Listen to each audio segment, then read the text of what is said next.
আমরা আধ্যাত্মিক এই অনুষ্ঠানে কৌশিকী অমাবস্যার প্রেক্ষাপটে কী কারণে এটা জনপ্রিয় হলো, তার মূল যে হোতা তিনি হচ্ছেন সাধক বামাখ্যাপা। এই দেখুন একটা নাম তো বেরিয়ে এলো। হ্যাঁ, সাধক বামাখ্যাপা এই কৌশিকী অমাবস্যাতে তারাপীঠে সিদ্ধিলাভ করেন এই দিনটিতে।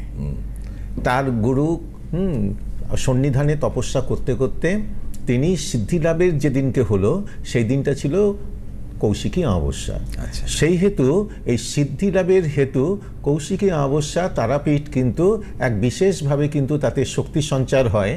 এই সময় তারাপীঠে গেলে বা সেই তারামায়ের পুজো দিলে বা বামাখ্যাপার সমাধিস্থলে গেলে পুজো দিলে মানে ভক্তিভরে অন্তরে শ্রদ্ধা নিবেদন করলে তার বিশেষ ফললাভ হয়। কারণ সাধক যেখানে সিদ্ধি লাভ করে তার সাধনার যে বিভূতি তার অনুপরমাণুগুলো সেখানে কিন্তু শত শত বছর ধরে কিন্তু সেই জায়গাটাকে কিন্তু আলোকিত করে রাখে।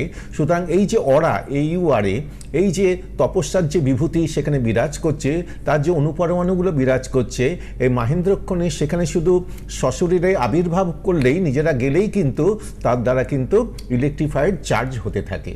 এবং তার সঙ্গে যদি নিজের জপ ধ্যান আহ্নিক এগুলো যদি করা যায় এবং যজ্ঞাদি যদি কার্য সমাপন করা যায় এবং যার জন্য করা হবে তার কিন্তু সমূহ কিন্তু তার কিন্তু ফললাভ হবে, অন্যান্য সময়ের চাইতে শতগুণ কিংবা সহস্রগুণ বেশি ফললাভ হবে। আচ্ছা, তাই আজকে কৌশিকী অমাবস্যায় যে কাজ আমি করব তার প্রেক্ষাপটে তো আপনাদেরকে জানিয়েই রাখলাম, যাদের কাজগুলো সব পেন্ডিং আছে কৌশিকী অমাবস্যাতে সেই কাজগুলো আমি সব উদ্ধার করে দেবো।